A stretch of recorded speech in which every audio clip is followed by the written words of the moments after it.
So, I guess my journey begins kind of when I did. I was an only child. I was raised by a single mother who had issues with addiction, and things like that. And so I was always looking for ways to kind of get through that. I found comfort and safety in books, and then eventually writing my own stories. That love kind of grew stronger as I became a teenager, and obviously teenagers struggle with a myriad of things. And I discovered poetry around the time I was about 11. My father died suddenly, and my grandma just said, "I think you should write about it." And basically from that day on, that's exactly what I did when I was scared or upset, happy, any emotion that I could express. I started to do that through poetry. I did it for myself, just to kind of get through the days.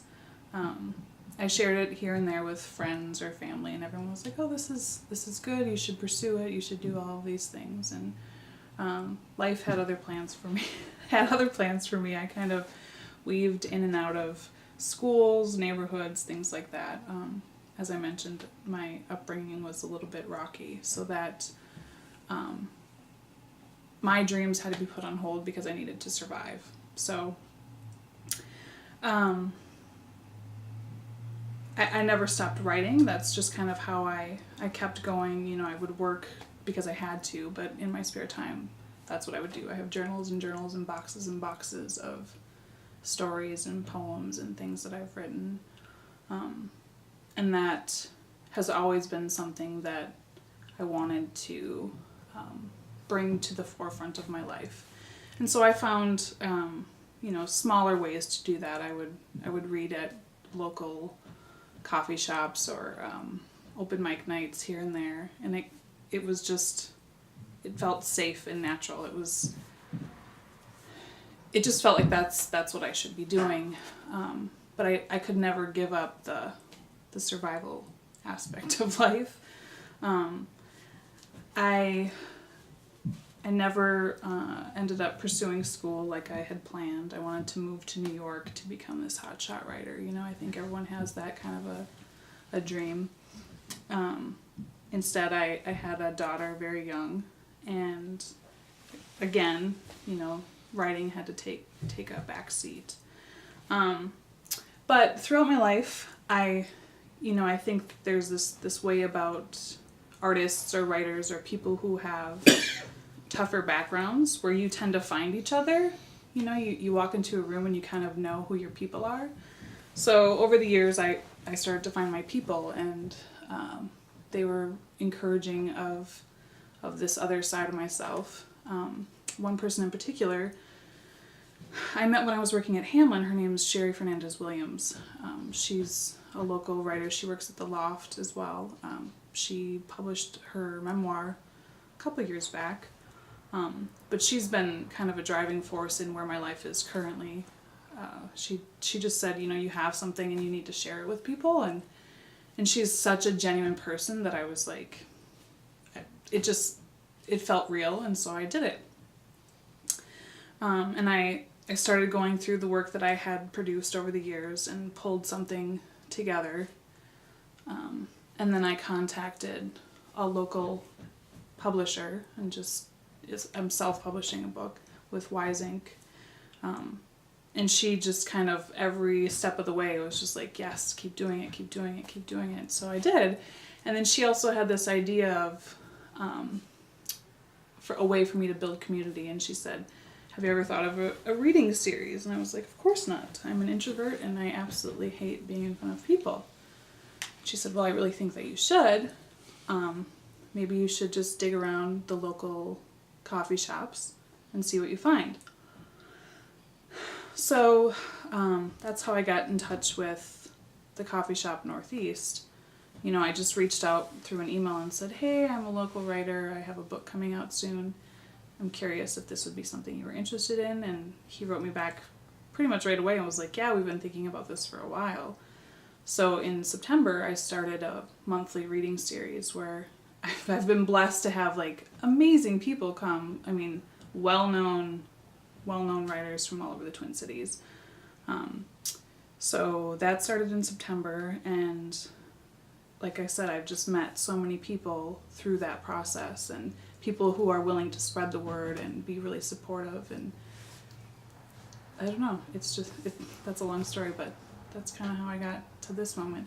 And now my book is coming out next month, and it's crazy that, you know, you can take something that you've been thinking about since you were literally a little girl, and now it's real. So. So, what was it like for you at the beginning of your reading journey? As a little girl, attempting to escape from unpleasant realities into books? What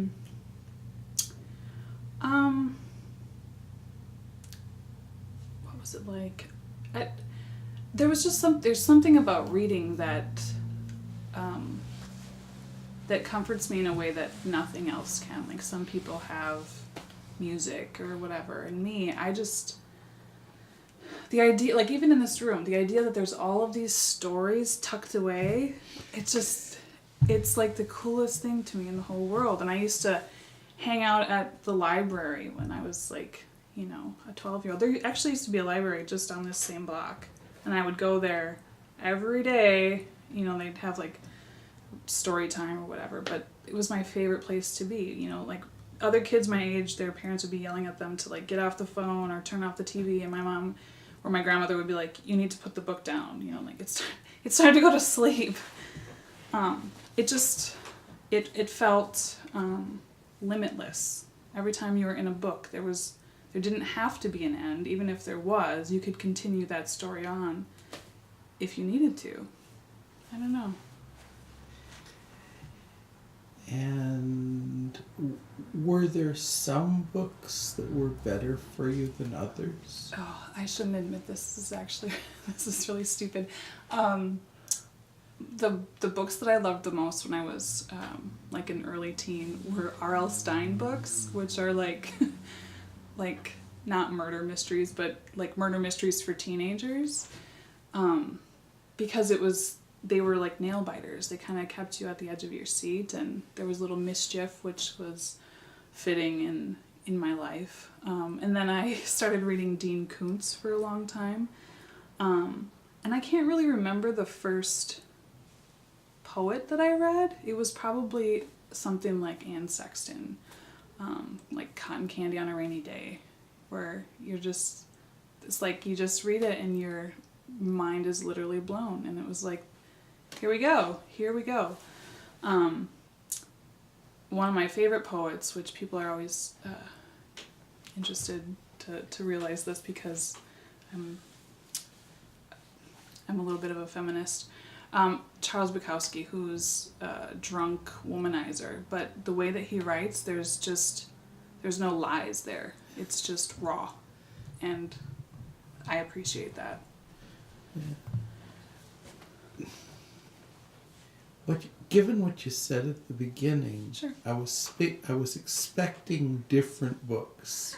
Yeah. You kind of know what I must have been expecting, right? I mean, I had a very safe family, and I liked the Bobbsey twins, I shall confess. Right. I still have enormous fondness for Little House on the Prairie. Sure. Don't get me wrong. I read The Babysitter's Club. I read The Boxcar Children. I read The American Girls. I would read anything, but the things that I liked most were I just wanted to remark on that for a second, that it's these edgy things, relatively sure. Edgy things, sure. Appealed to you. Yes. Do you have a sense of what was going on with that? I don't actually. When I think back on it, it does seem a little strange, especially because outwardly I wasn't any of those things. So maybe it was just me really exploring that secret world of a book, you know, and doing what it's meant to do, which is expose us to something else. Mm-hmm. I don't know. I don't know why I was drawn to those types of things. Great. So we've talked about starting reading. Mm-hmm. And then could you say a little more about starting writing? Sure. And kind of how that worked, what you understood yourself to be doing, and who you followed, and Sure. how that kind of twisted and turned.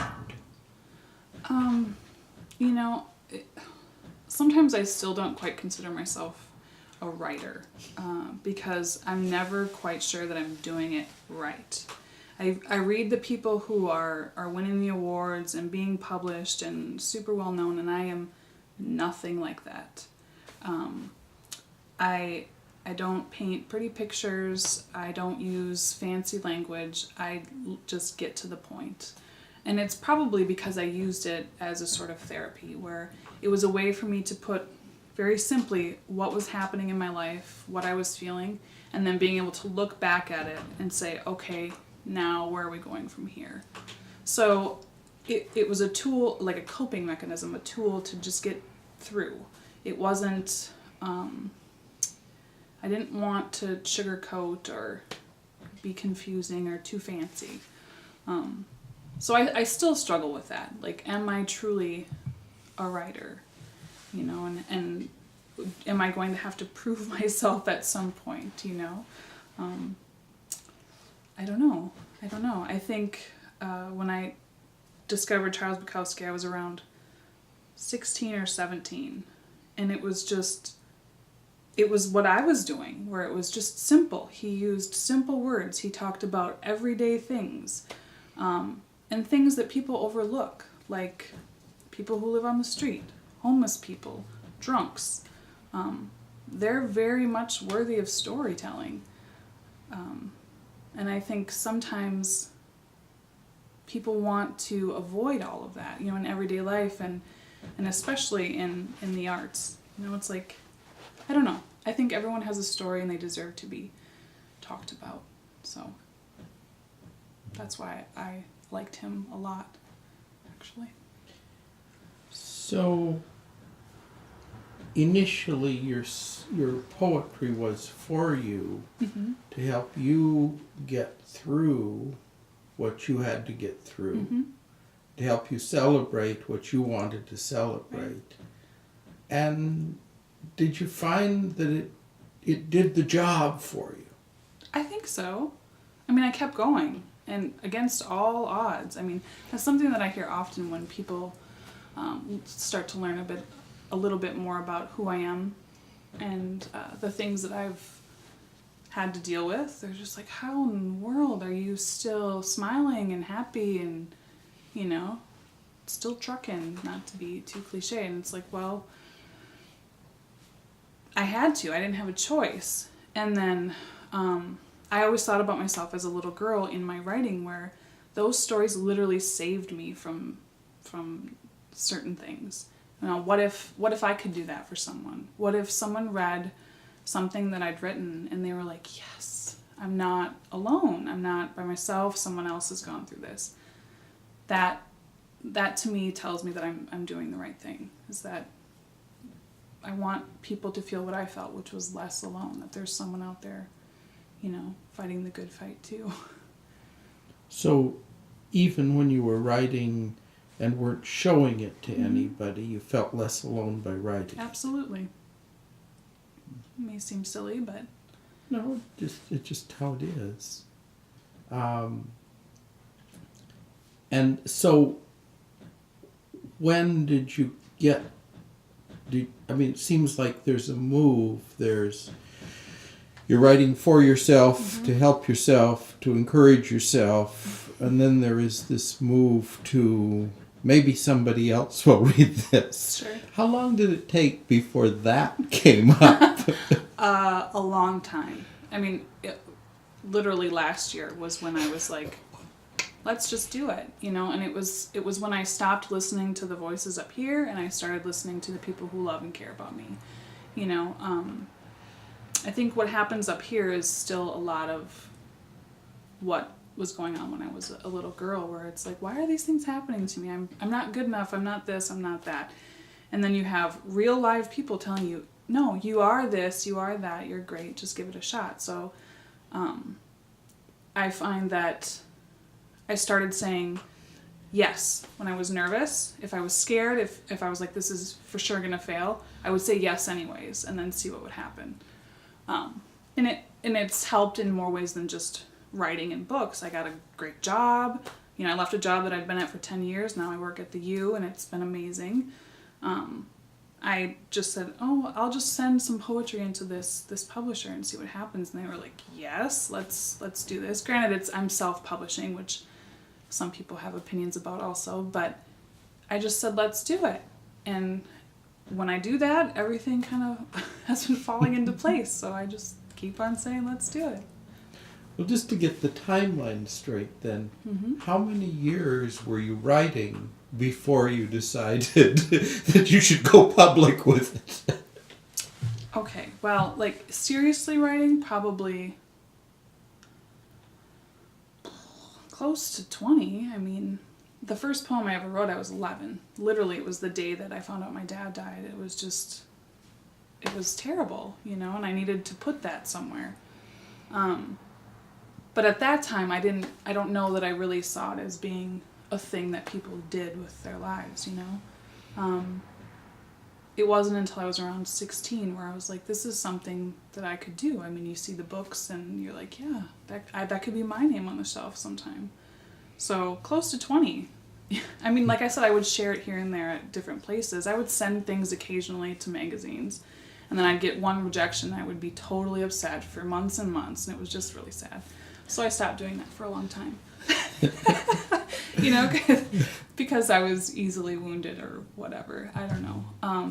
But then you realize some of the most famous writers have like stacks of rejection slips, you know, and you have to just go ahead. If this is really what you want to do, keep doing it. So, seems goofy. Now, I remember when you were telling the story at the beginning that there was a writing period before you happened Mm-hmm. onto poetry. Yep. When did that start? Just the regular writing? Right, regular writing. I think I always kind of had a knack for words. I remember being pretty small and always wanting to make sure I aced my spelling tests. I think words generally were a thing for me. When I was around, I think I was 8 or 9, there used to be a column in the Star Tribune, and now I can't remember what it was called, where there would be a prompt, and they would have elementary kids write in for the prompt, and MindWorks, I think that's what it was called. And I wrote this thing about my great-grandma and how it was always really weird because she wanted to go clothing shopping, and she was a seamstress, so she would have me try on pants, but she would like feel on the inside of my legs, and I just thought it was the weirdest thing, you know, and it just drove me nuts. And so that's what I wrote about. It was called My Grandma and Buying Pants. And they wanted to put it in the paper for part of this thing, but my mom never signed the form or whatever, so that was like one of my first essays ever. And then I wrote short stories after that were similar to like R.L. Stine type things. I don't know. Silly. So I'd be more apt to share stories than poems because poems were more personal, but I always wrote both. No, MindWorks. I'd forgotten MindWorks. Is that what it was called? Yeah, it's something. I mean, I remember Something it like vaguely, that. but it also seems like it was very important. Now, when poetry appeared in your life, did you just abandon the other kinds of writing? I did, probably because I got sort of lazy. Writing stories requires, at least for me, a lot more focus and time and attention. And when I started writing poems, what I would do is, something would just come to me, I'd write it down and be like, oh, I'm done with it, you know, and I never edited anything, which was terrible. But But I always thought like, well, that's just how it was meant to be written, just as it is. You know, I was very arrogant. And so it felt like I didn't have to try as hard for poetry. And so this is terrible to say, but that's why I took to it. It was something would come to me, I'd write it down, and I'd be like, there you go, perfect, done, moving on. And they would come so quickly as well that I was producing far more poetry than anything else. I still try to go back to stories, but I can't seem to stick with it. I don't know why. You seem a little embarrassed about something that I expect there are writers who still write just that way. Mm-hmm. You just keep producing and sending it off and going on to the next poem. I think William Stafford sometimes says that's what he's up to. Right. Just keep generating them. Eventually you'll come. And don't make it, just don't worry about which one's good. Someone will figure that out. But what was it like to, you must at some point have said, I've got to go back and look at things again and fuss with them. And how was that? And how did that happen? A couple of years ago, I've tried to go back to school several times. I've never finished college. It took me a really long time to finish high school because I dropped out for various reasons. When I had my daughter, I was like, that's crazy. You at least need to have a high school diploma. So I did that. And then I still wanted to pursue writing in some capacity, but I also needed to make a living. But it got to the point where I was like working full time, being a mom, and going to school. It was insane. So anyways, to answer your question, just of 2012, I was like, yeah, I'm gonna go back to school again. And I took a creative writing class, and that's where I learned revision. There's nothing wrong with revision. Like, embrace it. It's helpful. There are some things that I won't touch just because I feel like it's great as is, but I've produced a lot more by going back to something really old and looking at it with fresh eyes, and it's better. So thanks to that teacher. That's great. You want to give the person a shout out? I could remember her name. That's terrible. I'm so sorry. I'll think of it. She'll stand in as a kind of variable for all of the great writing teachers She works at St. Paul Community College. Great. So poetry, other kinds of genre. Do you think that you're just so old now that that your path to being J.K. Rowling or Iris Murdoch or one of the great essayists is blocked forever? That you're typecast as a poet the way what's his name, Christopher Reeve was typecast as Superman. Right. I don't know.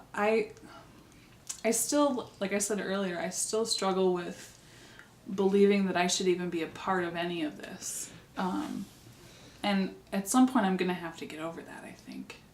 I just don't know how to go about it. I would like to continue exploring other forms of writing. I think poetry is great, and I'll always have a special place in my heart for it, and I think that's where my strengths lie, but I have a lot of stories to tell as well in longer forms, so I think I'd still explore it. I do feel old though. I do feel sometimes like, okay, I've done that thing, I've written a book, and now I'm done, so I don't know. Oh, that seems so strange from this side of the camera, but I can understand the feel. You've been writing a long time. Yeah. It's poetry and other forms. You mentioned something as we went along I wanted to come back to, which is the people whose stories haven't been told that should be told, who aren't necessarily you. Right. Have you done much with that impulse?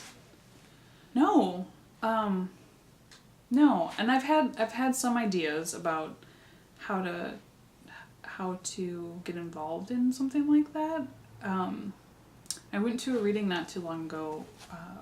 The participants, the readers, were from the Minnesota Prison Writing Workshop, and it blew me away.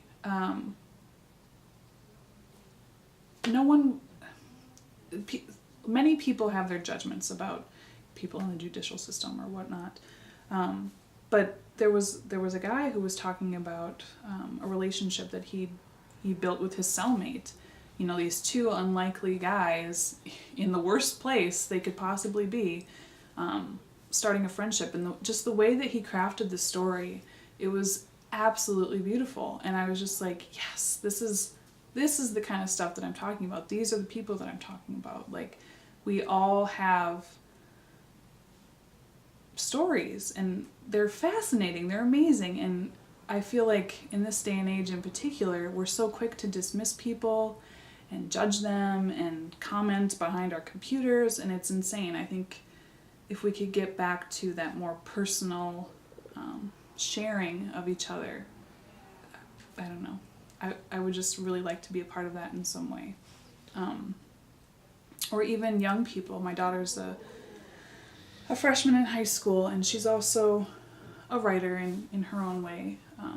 But they struggle too. I mean, and if they could have a better outlet rather than Facebook or whatever it is that they're doing,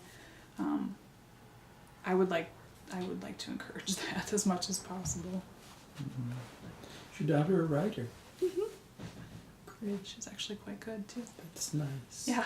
It would be hard if you didn't have that to share. Yeah. Do you talk to each other about writing? We do, and I try to involve her as much as possible in the reading series that I do, to get her introduced to other people in the community, because she's younger and she could start building that group now. So she helps out, takes pictures or helps me greet people if I have to, set up or anything like that. So she's far more outgoing than I am, which is helpful. One feature of our conversation has been reference off and on to, all of the hard realities that have kept you from doing what would be the sort of, for other people, the natural course. Right. Sure. Finish high school, go to college, Right. Go to grad school, MFA programs, Right. that sort of thing. And clearly that's a disadvantage. How do you think about that? I mean, I almost want to ask you, is it enough of a disadvantage that you really wish you'd had that life?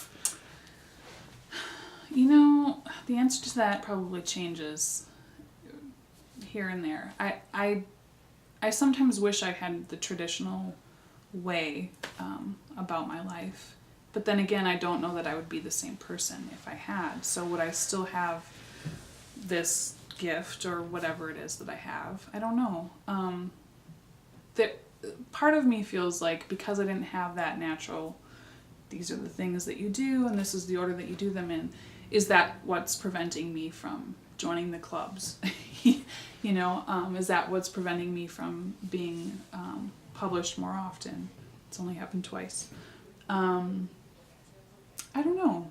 I'm not upset with how my life went. I think there was a time when I was angry about it, but I'm also very thankful. I've met so many people because of the situations that I've been in. I think it's given me a softness and a perspective toward people who would be usually dismissed in these types of circles. So yes and no. I mean, it goes back and forth. Sometimes I wish I had, and sometimes I'm glad I didn't. Mm-hmm. It certainly slowed things down. Yeah. Yeah. And that might be a frustrating matter. Yeah. Dream just a little bit of, imagine that somebody made it possible for you to be more, a writer all the time. You didn't have to be a mom, Yeah. so to speak. And you could think in, say, 5-year plans. So, Sure. The way some people can when they've published a book that's made it, they can think about 5 years out and sketch out projects. Are there things that you dream about doing that are kind of bigger than the next poem or the next subject? Yeah. I mean, there are personal things that I've considered, like writing a memoir. I've considered that. But I think going back to something that I said earlier about the prison writing workshop, I wish that I had those qualifications, the degrees and whatnot, because I think it would be easier for me to get involved in something like that and teach women in particular, how to share their stories. I think sometimes we find ourselves in situations not necessarily by choice, and so if you're a woman in prison, and that's got to be terrible. I think about that a lot, or even battered women's shelters. Like, how can I help you get through your moment in time? So I'm always thinking about women, how to help other women get to where they need to be. I've considered starting a card line, because every time I go to buy a card for someone, they're terrible. They're poorly written, and they drive me nuts. So I've considered that.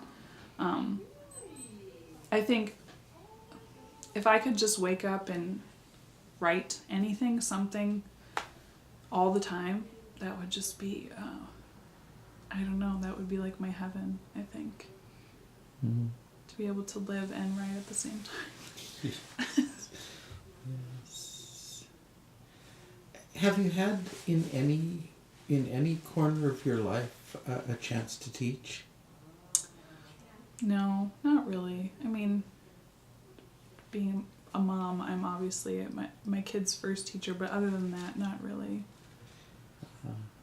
Not intentionally. I think I've probably helped people along the way, but nothing intentional like that. That's a fairly strong desire you have to teach.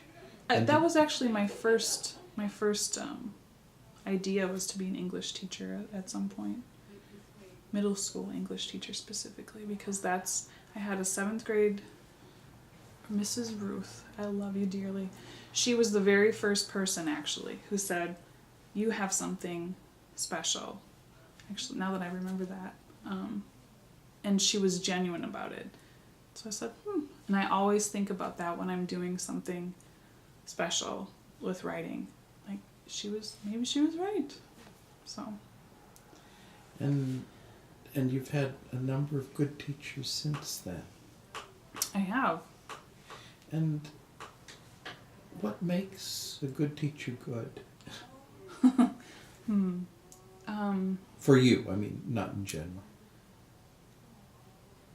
For me, I've had both, as I'm sure most people have. But I find the good teachers to me are the ones whose passion for teaching just comes through in everything. When they see you have a light bulb moment and they are like beaming, to me they're exactly where they're supposed to be, because they're doing the right thing and they're happy that you've gotten it, So I think people who can maintain that passion and that memory of why they went into teaching, because no one does it for the money. I mean, no one does it for the appreciation. They do it because they like seeing those light bulbs come on. So. Gee.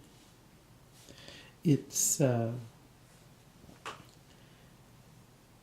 always interested in kind of art and parenthood, and you're going to have a kind of a long intertwining of art and parenthood. Sure. You've got,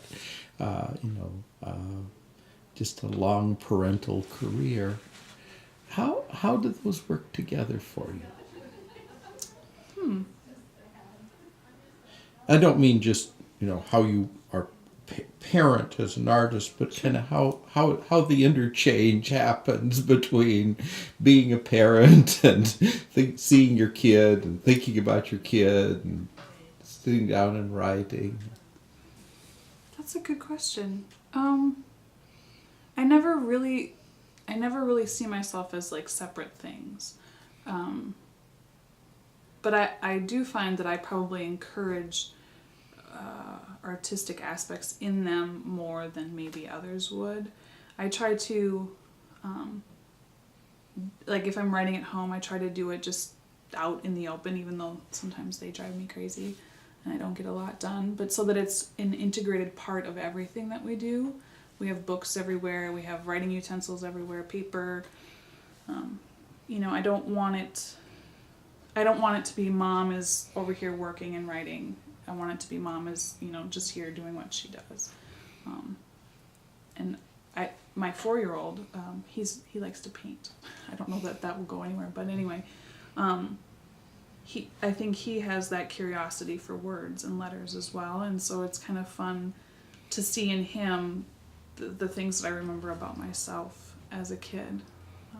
Just having those little sparks go off when you find something that is exciting to you. Is it different for them, do you think, having a mother who didn't drive them to the brink of despair? I would certainly hope so. Is writing going to be different for them? Probably. Will they not need necessarily to, as it were, protect themselves through writing? I would hope that they wouldn't need to, but I'm only half of their world, So while I am a safe place and a comforting place, they also have to go out into the world, which can be horrible. School can be horrible. Other kids can be horrible. But I think, just thinking about them having to feel like I felt, that just kills me. I hope their writing would be for different reasons, and maybe come from a different place. But I don't know that for sure. Yeah. Well, speaking as a parent of 2 kids who turned out to be writers, yeah. it just shows up, and you don't know where that came right, from, exactly, or and why. Mm-hmm. Suddenly you've got a kid who's willing to sacrifice everything to writing. Right. Everything that everybody else is struggling to make. Right. To do, to accomplish. And, I don't think I did anything. It just happened. Yeah. You never know. So it's at least possible with your daughter that it will happen that way for her too. Right. And that's something you want to happen. You'd be happy if your kids turned out to be writers. Absolutely. I think it's important. Yeah. Do you write about your kids? I do. I think I write about my daughter more because she's a teenager and we have more instances that I need to reflect on. I don't necessarily share those things with her. At least not now. I probably will eventually, but she's at that age where things are sensitive, everything's touchy, but I still need to not take her too personally, so I do that, in my writing. So it's protective again. Yeah, exactly. I'm trying to work through my stuff. Yes. And I recall that at the beginning, journaling was a central thing. Mm-hmm. Is journaling still a central thing? No. And I always mean to get back to it. But I think I've forgotten how to do it. And I know that sounds silly. But I don't have the same time that I used to have to sit and reflect on like days or whatever. Now it's like if I have to write something, I need to, again, just be kind of quick about it, where I think journaling is, you need a little bit more time to reflect. But I do keep meaning to get back to that. I probably should. Well, one division I've noticed in these interviews is between people who write along and occasionally produce a poem or a short story or something, and people who, when they sit down, are working on a work, a piece, which and it seems to be a line among writers between those two conceptions, and it sounds like you're on the piece side of the fence. Yeah. One thing that's come up in our conversation is all the people who have inspired you, and the readings that have inspired you, and the very the strength of this instinct. There's the real thing. Right. I'm wondering if you could talk a little more about where all that's happened and where that kind of inspiration has taken you. In terms of writers? In terms of writers or readings or kinds of stuff. I mean, sometimes people bump into Chinese poetry and it isn't a particular person, it's just that. Yeah. They'd never seen that before. They didn't know that was possible. Yeah.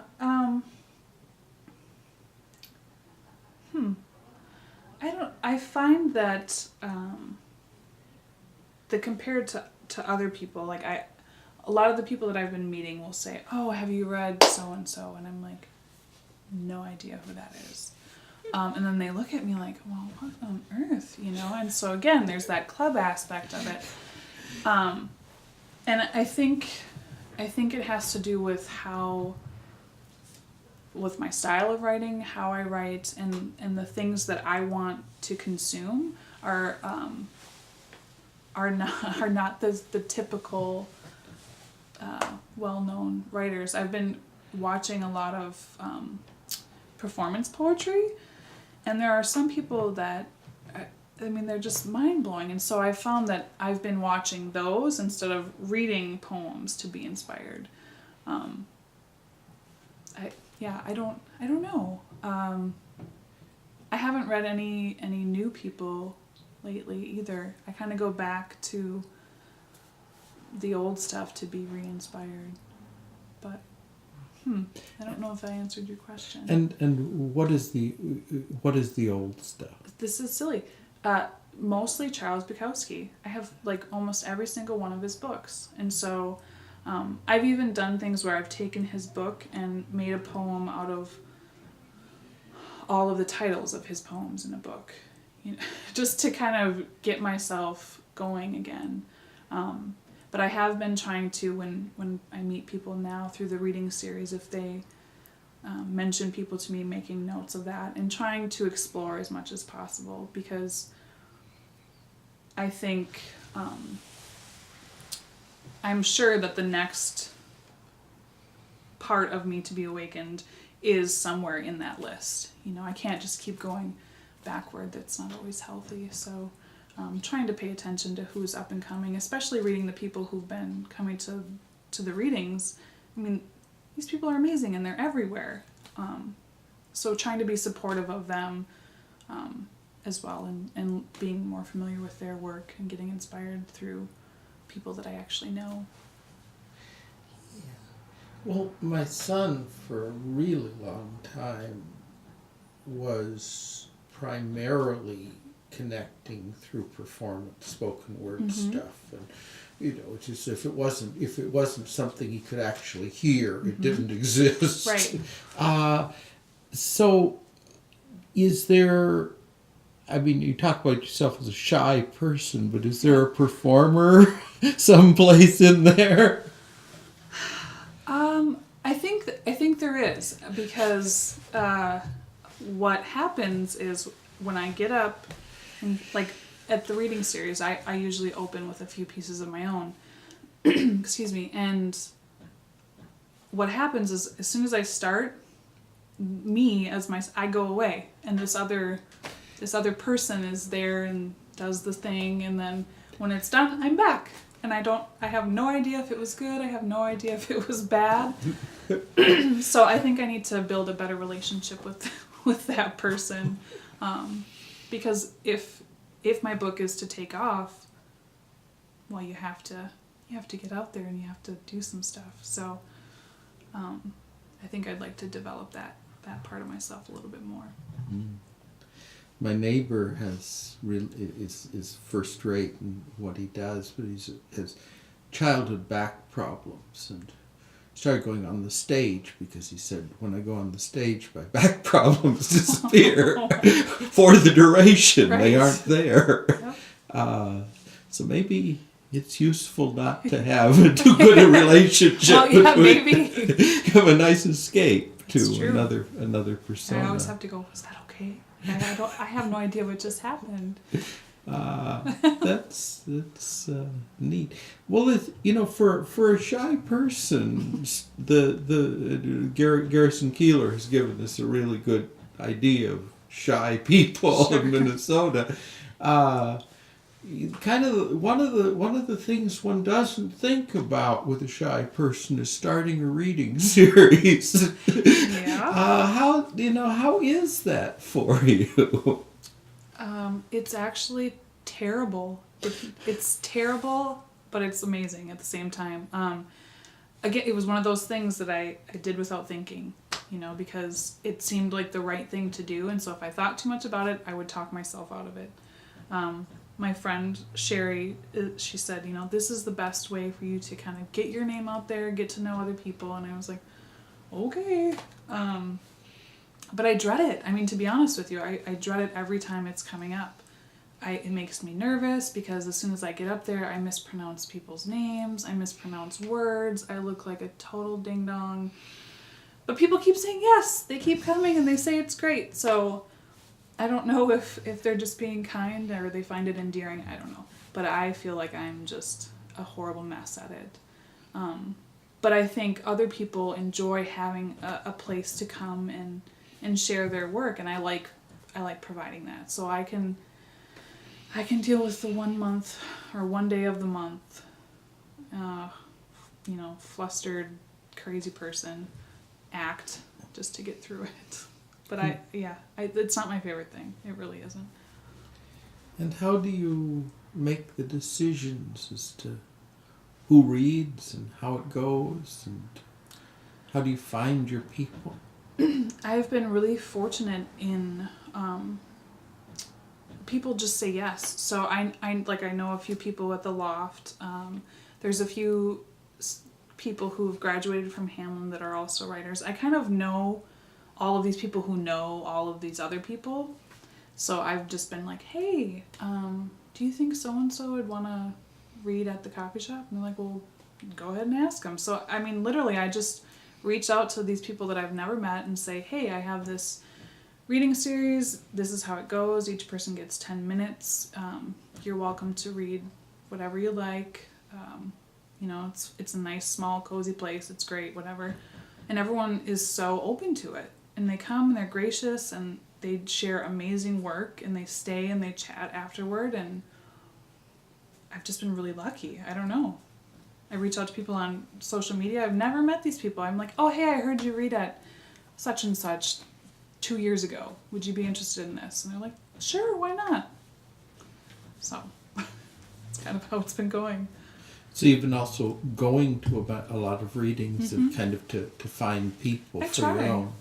I like to just see what other people are doing. And I like to, it's all about the stories. I like to hear other people's background, their history, their stories, and things like that. So I try when I can to go to different... I've been to readings here, at the Loft, anywhere I can hear other people.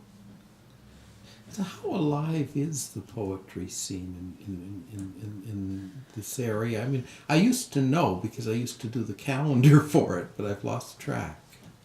God, I don't know that I'm as in tune as maybe I could be or should be, but it seems like there's a lot happening in the Twin Cities in particular. A lot of the younger people are really making things happen. Like I don't know if it's based in the Twin Cities, so I feel silly talking about it, but I know a number of Twin Cities poets are involved in button poetry. They have like live events online, in person, all of that. They have a chapbook contest every year. There's also the New Shit Show Minneapolis, sorry about that. That's once a month. There's 555, I read there once. So there's a lot of little places doing kind of what I'm doing in different ways. And I noticed that there's a variety of young and old, but it's kind of the younger people that are taking over and saying like, let's make this cool again. So if one was a total poetry vulture, how often could one go out? I mean, like a couple times a week? At least, I would say at least once a week, because I know there's Wednesday events, but I think it's monthly, so there's some on Wednesdays, the third Thursday, the fourth Thursday, which is mine, then Fridays. I mean, you could literally find something, every week, maybe a couple times a week, based on the different readings that are happening all over. And that's Twin Cities wide, or primarily Minneapolis? Minneapolis and St. Paul, I would say. Is there a specifically Northeast writers community? Well, at the coffee shop Northeast, I think that's how the coffee shop that I do my reading series at, they have a writers group that meets there, I think twice a week, where, I mean, people who write mysteries, young adult novels, some poetry, just this group of people that get together and write together and then critique each other. And I work, so I can't go, but some of those women were nice enough to read at the coffee shop for us. So I think there are little pockets everywhere. You just have to find them. Yeah. And do writers groups work for you? No. I kind of thought maybe not. It could be because I'm too self-conscious, or just the way that I write. I want to be able to have those things work for me. I want to be able to sit down with a group and say, oh, I'm working on this piece and I just can't get through this next whatever, and and do things that way, but it doesn't feel natural to me. So I don't know. I've always wanted to be a part of that kind of a thing, but it doesn't work with how I write, I guess. Not everybody can. Yeah. Well, I mean, just taking a risk. Is there anything you have with you? I might. Why don't we, if you could, I would really like, we have a few minutes, and I'd really like to end with a little bit of your stuff, if you wouldn't mind. If I have something, yeah, sure. Sure, that'd be great. Just okay. So I think I have 5 pieces here. The content it's not everyone's favorite. But anyway, I'll just go. This one is called Light Dark. In every dream, a new lie is uncovered. The wind blows, moves the curtain aside, and I see you standing there. Your hands are never right. They are usually too small or too dark, and I wonder why only upon waking. Your mother is always there too, at the edge of each frame, just waiting to pick up the pieces, to pack and bury and hush, to keep your secrets, to save you for as long as she can. I wonder if she dreams of you too, the night they found you hanging in your basement. I wonder if she thinks about where we would be now if she had waited just a few more minutes to check on you. Perhaps I am only loving your shell, while the meat and heart of you remain in the place too far for me to reach. And what is it about me? To what do you cling so desperately? I see myself as a skeleton hanging in my own closet, no desire or incentive to come out. Not for you, not for my children. These are dark days, and I can't explain why I no longer want to see the light.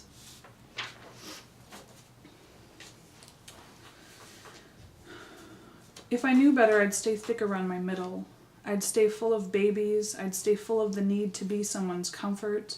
I would keep my arms open and my heart too, but not as much. There's too much danger here. Desperation lingers in the hallway as I come down in the morning to brush my hair. I find I only want to scream at you now.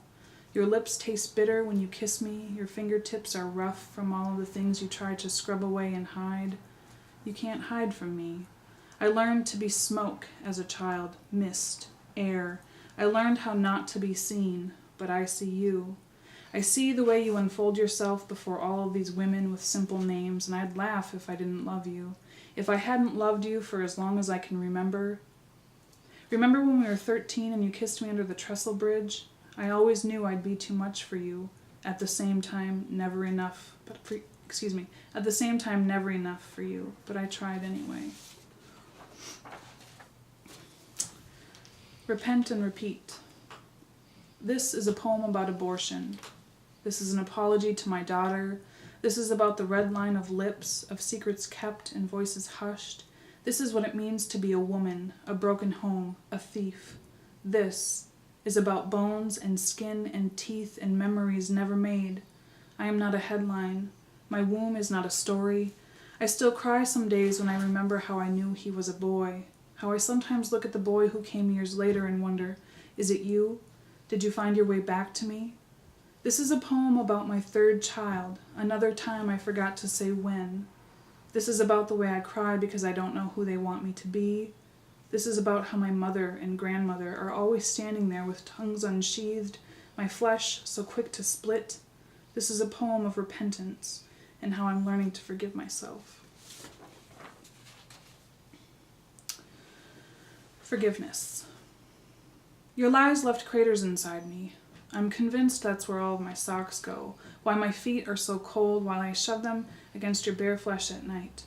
To remind you constantly that I have forgiven you, but not really, not fully. My forgiveness is conditional. I have an ex who would say that means I don't know how to love. Whenever I see his face, I just want to say, fuck you, but I've begun to see his face on the child we share. Now my belly is growing again, in the shadow of the promises you made. Those lies tugging at my limbs each night as I try to find sleep, feet freezing as I replay all of my failed attempts at love, at motherhood and forgiveness. I don't want us to fail, but maybe we will. All right. Domesticated. Isn't it strange how we do this? Claiming one as our own, though no blood is shared, only spilled, only tasted because I keep biting my tongue. What are we doing here, my sweet, sweet man? I play mom, you play dad. You pack my lunches, carry my bags, and hug my children. You tell me you love me, but I just hear you say her name. The longer I try to forgive you, the more I hate myself.